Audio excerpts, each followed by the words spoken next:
ना होगा, और अगर सब मिलकर कोशिश करें तो रास्ता निकल सकता है। राजू के चेहरे पर एक उम्मीद की किरण जागती है। हाँ बाबा जी, अगर सब मिलकर काम करें तो हम पानी ढूंढ सकते हैं। हमने पहले कभी ये कोशिश ही नहीं की। लेकिन इतनी कठिन जमीन में नया कुआं खोदना आसान नहीं। मुश्किल जरूर है, नामुमकिन नहीं। अगर हम मिलकर काम करें तो ये हो सकता है। राजू खड़ा हो जाता है, उसकी आंखों में एक नई रोशनी है। तो फिर हम कल से काम शुरू करेंगे। मैं गांव के सभी युवाओं को इकट्ठा करूंगा। हम मिलकर नया कुआं खोदेंगे। यह कहते हुए वह शामू के साथ गांव के दूसरे युवाओं को बुलाने के लिए निकल पड़ता है। कहीं दूर से गरज की हल्की सी आवाज आती है, जैसे आकाश ने उनकी उम्मीदों की गवाही दे दी हो।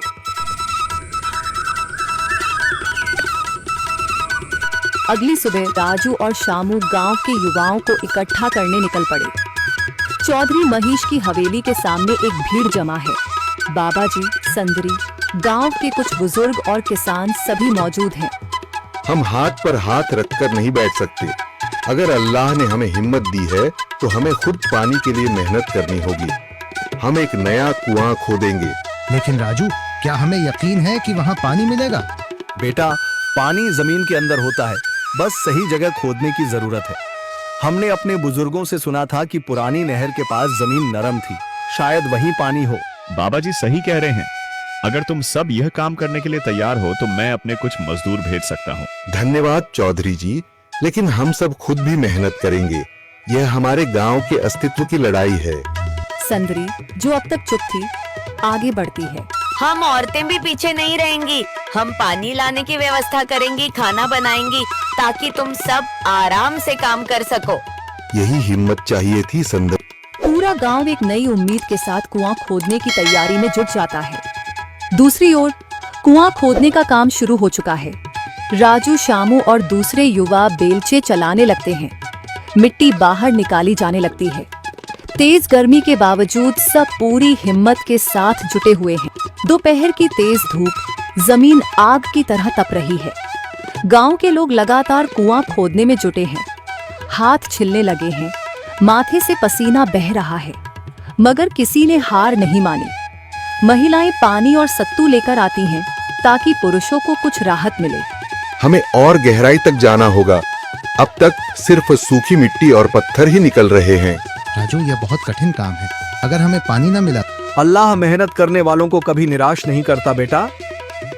तुम सब अपनी कोशिश जारी रखो, पानी जरूर निकलेगा।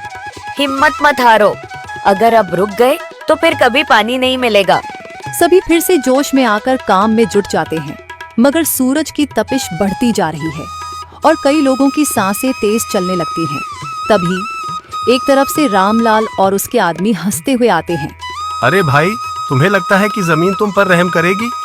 हाँ हाँ, ना समझ लोग, ये सब बेकार की मेहनत है। रामलाल, हमारा हौसला मत तोड़ो।